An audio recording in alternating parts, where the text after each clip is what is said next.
Nah, akhirnya tayang. Film Superman dari DC Studios, karya sutradara James Gunn, sudah tayang di bioskop. Seperti apa reaksi kita setelah nonton film itu? Kita lihat.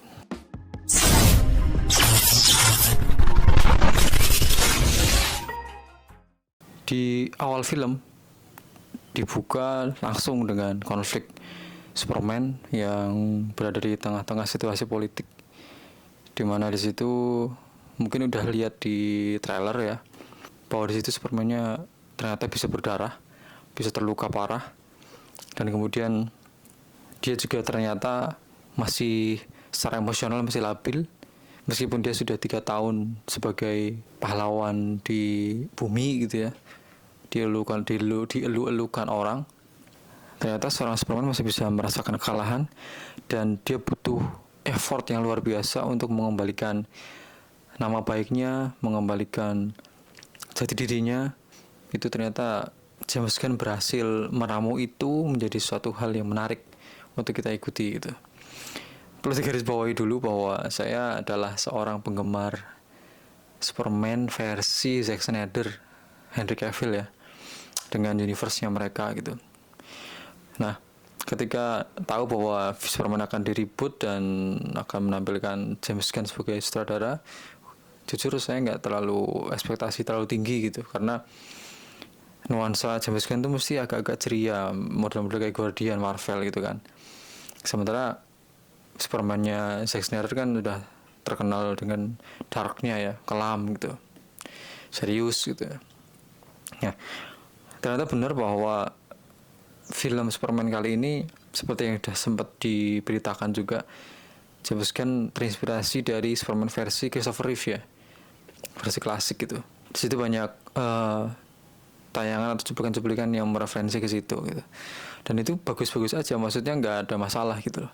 Dan di sini meskipun banyak karakter yang ditampilkan ya, itu nggak lantas membuat penceritaan dari karakter utamanya itu terus jadi nggak fokus gitu, tapi tetap fokus gitu ya, meskipun ada beberapa atau banyak bahkan karakter-karakter yang dimunculkan.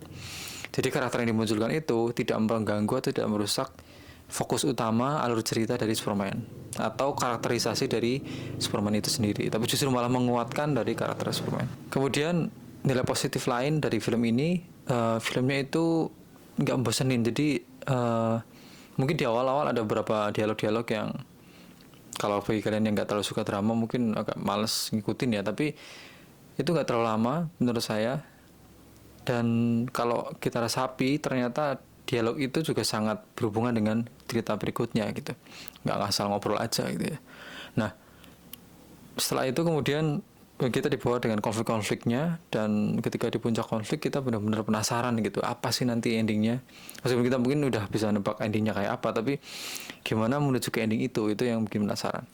Dan saya pikir proses alur ceritanya itu sangat rapi, dan 2 jam lebih 9 menit itu solid gitu, padat sekali. Kita nggak jarang banget ngelihat kayak scene yang terbuang sia-sia ibaratnya begitu, nggak. Semua saling menguatkan alur ceritanya, dan gak ada yang sia-sia seperti yang saya sampaikan. Kemudian karakter-karakter yang muncul ataupun pemeran-pemeran yang memainkan tokoh-tokoh itu juga cukup baik ya. Buat kalian yang penasaran kayak apa David Gordon Sweat itu memerankan tokoh Clark Kent dan Superman, kalau menurut saya sih aman. Jadi dia berhasil memerankan tokoh Superman dengan baik, dengan warna dia sendiri gitu ya, dan tidak terlalu melenceng jauh dari entah itu komik lah ataupun film-film sebelumnya gitu. Tapi juga tetap ada warna baru gitu. Nah, bahkan lebih dinamis kalau menurut saya. Bahkan ada satu adegan yang saya suka di akhir film ya. Salah satu dialog dengan Lex Luthor tuh, dimana dia tuh secara emosional menyampaikan bahwa intinya aku juga manusia gitu, sama seperti kalian gitu. Nah, nanti kalau kalian nonton akan tahu sendirilah. Itu salah satu part terbaik dari dialognya David Gordon Sweat lah di situ. Jadi secara karakterisasi maupun pemeran tokohnya kalau menurut saya aman. Bahkan termasuk Lois Lane juga. Kemudian untuk scoring film, scoring musiknya, saya juga suka, muncul di saat-saat yang tepat gitu ya. Jadi ketika kita butuh background musik yang menggugah semangat dan sebagainya, itu muncul dengan pas gitu.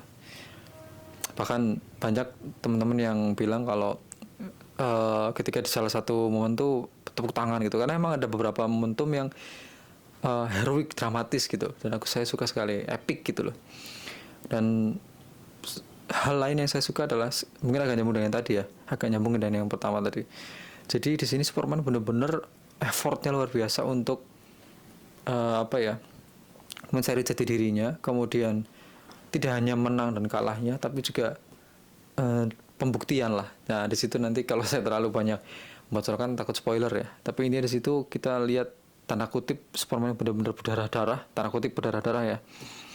Jatuh bangun effortnya, kemudian usaha dia, perjuangannya, itu saya baru lihat Superman yang semanusiawi itu gitu. Kalau biasanya kan kita lihat Superman itu overpower banget kan. Nah di sini kita lihat sisi humanisnya Superman gitu. Mungkin salah satu kekurangan yang ada di film ini mungkin kalau saya kostum sih. Ya nggak tahu, mungkin karena saya udah suka dengan yang versi Henry Cavill ya. Jadi yang lihat ini jadi kayak biasa aja. Tapi sebenarnya ini udah komik akurat sih. Tapi kalau menurut saya bukan yang mengganggu, cuma ya 50-50 lah gitu loh. Tapi nggak masalah. Bukan jelek, bukan. Cuma berhubung udah tahu yang versi Superman sebelum-sebelumnya, kemudian lihat ini jadi agak gimana gitu. Tapi nggak masalah, tidak mengganggu sama sekali dengan kualitas filmnya gitu. Kemudian yang terakhir, ada beberapa cameo muncul, dan saya yakin kalau buat kalian yang ngikutin perkembangan DC Universe pasti akan senang lah. Bahkan mungkin ada yang tepuk tangan segala nanti.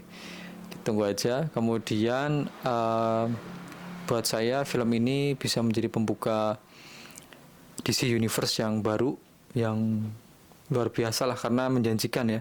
Setelah ini proyek-proyek berikutnya ada Supergirl dan sebagainya, mungkin akan sangat ditunggu lah seperti apa. Untuk skor filmnya dari saya 8/10. Buat kalian, kalau ada komentar yang lain, silahkan komentar di bawah ya.